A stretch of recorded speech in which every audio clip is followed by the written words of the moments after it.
This is your SportsTonight.com update.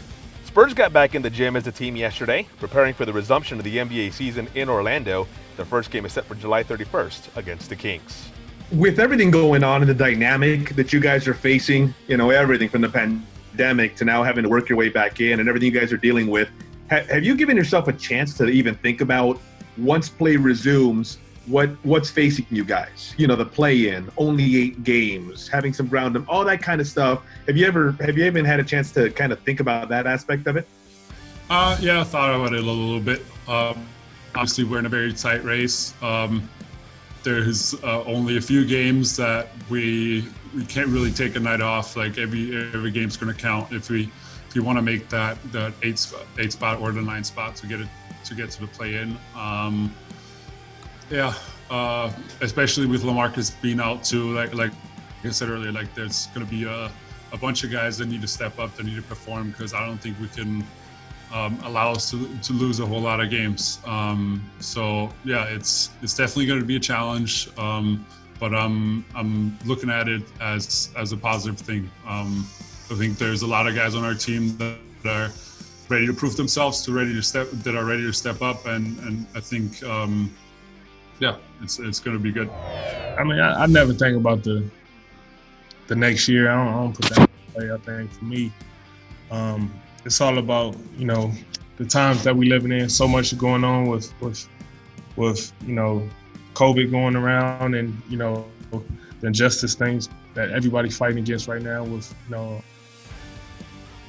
everything. There's so much in the world that's going on that I put that in play before I even think about my next year option or whatever. So for me to just be in this position, to have the opportunity for us to go back and play, trying to understand and figure out how that's going to work. Every day it's been a new learning experience and been a challenge. So, for me, I haven't even thought past tomorrow, honestly.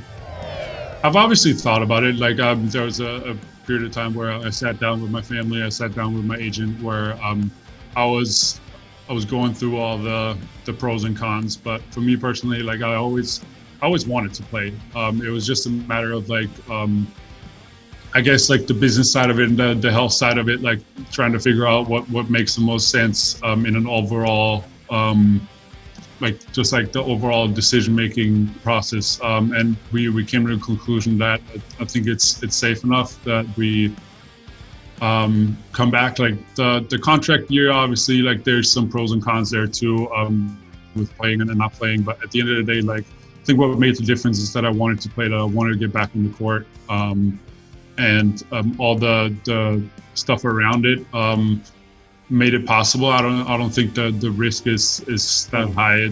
So yeah, like I said, at the end of the day, it was more or less easy decision to come back. That moment right there was a big win for us, because we understood what was at hand, coming down to the last 20 some games of knowing we had to buckle down and really make this push. Being one of the top teams in the West that had been on a roll. Our confidence had shifted. I remember the discussion we had after that game was like, let's keep this going. Let's keep building off this and see where it lands us. And I felt like everybody's confidence was at an all-time high. We just felt good. And all of a sudden, for everything to come to a stoppage, not know when it was coming back under these circumstances, it's definitely two different things. So it's definitely going to be a challenge, and we'll see how this thing panned out. And stay with us right here on SportsTonight.com for the latest, plus analysis and feature stories.